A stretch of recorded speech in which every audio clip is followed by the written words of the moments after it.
तुझमें अग्नि अस्त्र की ताकत है। कैसे? तुझे हमारे साथ होना चाहिए। बहुत ताकत है ब्रह्मदेव में। मैं अंधेरे की ताकत में नहीं,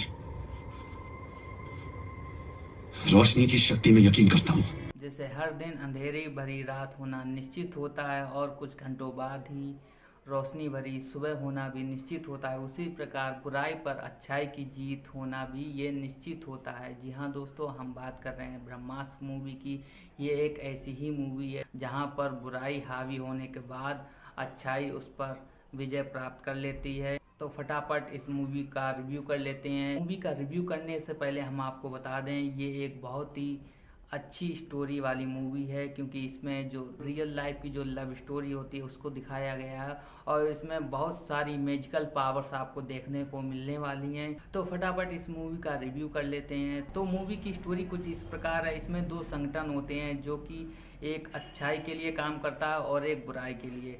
जो अच्छाई के लिए जो काम करता है उसको लीड करते हैं हमारे अमिताभ बच्चन साहब, जिनके संगठन का नाम ब्रह्मांश होता है, जो कि एक ब्रह्मास्त्र जो होता है उसकी रक्षा करने के लिए अपनी जी जान से कोशिश करते हैं। लेकिन जो दूसरा पक्ष होता है, जो विलन पक्ष होता है, वो उस ब्रह्मास्त्र को पाने के लिए उन पर आक्रमण करता रहता है। आखिर इसके पीछे क्या राज होता है, तो उस चीज़ को डिस्कस कर लेते हैं। तो दोस्तों, ब्रह्मास्त्र एक ऐसा शस्त्र होता है जिससे पूरी दुनिया का विनाश किया जा सकता है और इसी चीज़ को जानते हुए जो विलन पक्ष होता है वो इसको पाने के लिए जुट जाते हैं। तो दोस्तों, ये तो थी इसकी मेन स्टोरी, जो कि सबसे लास्ट में आपको देखने को मिलेगी। लेकिन इससे पहले क्या होता है, तो दोस्तों बात कर लेते हैं कि इसकी स्टोरी आखिर स्टार्ट कहाँ से होती है। तो इसकी स्टोरी शुरू होती है एक मोहन नाम के साइंटिस्ट से, जिसके पास इस शक्ति का राज होता है और उसी से इन विलन लोगों को पता चलता है कि एक ब्रह्मास्त्र नाम का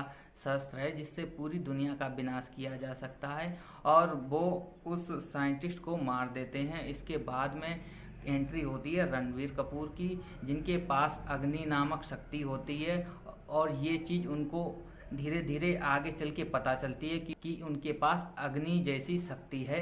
और उसके बाद में एक आता है लव वाला पॉइंट, जहाँ पर आलिया भट्ट और रणबीर कपूर के बीच में प्यार हो जाता है। लेकिन इस बात से अनजान आलिया भट्ट को ये पता नहीं होता है कि रणबीर कपूर के पास कुछ ऐसी शक्तियां हैं जो एक आम इंसान के पास नहीं होती हैं। जब इस चीज़ के बारे में आलिया भट्ट को पता चलता है कि उसके पास ऐसी कुछ शक्तियां हैं, तो वह रणबीर कपूर से कहती हैं कि ऐसे कौन कौन से तुमने मुझसे राज छुपाए हैं।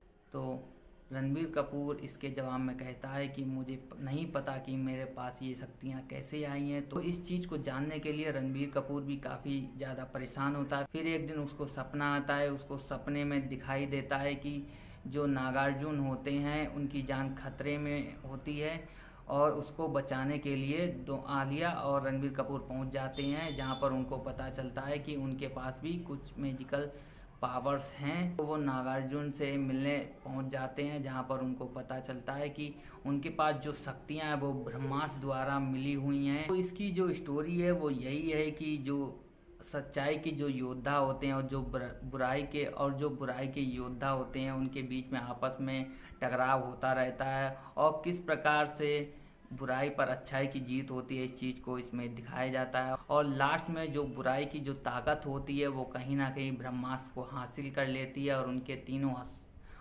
तीनों हिस्सों को जोड़कर लगभग पृथ्वी का विनाश कर ही देते हैं। लेकिन वो विनाश हो नहीं पाता है। उस विनाश को रणबीर कपूर रोकते हैं। वो कैसे रोकते हैं वो तो आप इस मूवी को देखकर ही जान पाएंगे। तो इस मूवी की स्टोरी शायद आपको अच्छी लगे। मेरी तरफ से इस मूवी को 5 में से 4 स्टार, क्योंकि इसकी जो स्टोरी है वो बहुत ही लाजवाब है। तो आप इस मूवी को ज़रूर देखिए। तो मिलते हैं अगले मूवी के रिव्यू पर। जब तक के लिए जय हिंद, जय भारत। और दोस्तों, आप चैनल को सब्सक्राइब करना ना भूलें, ताकि हम आपके लिए इसी तरीके की मूवी के रिव्यू लेकर आते रहेंगे। मिलते हैं अगले वीडियो में।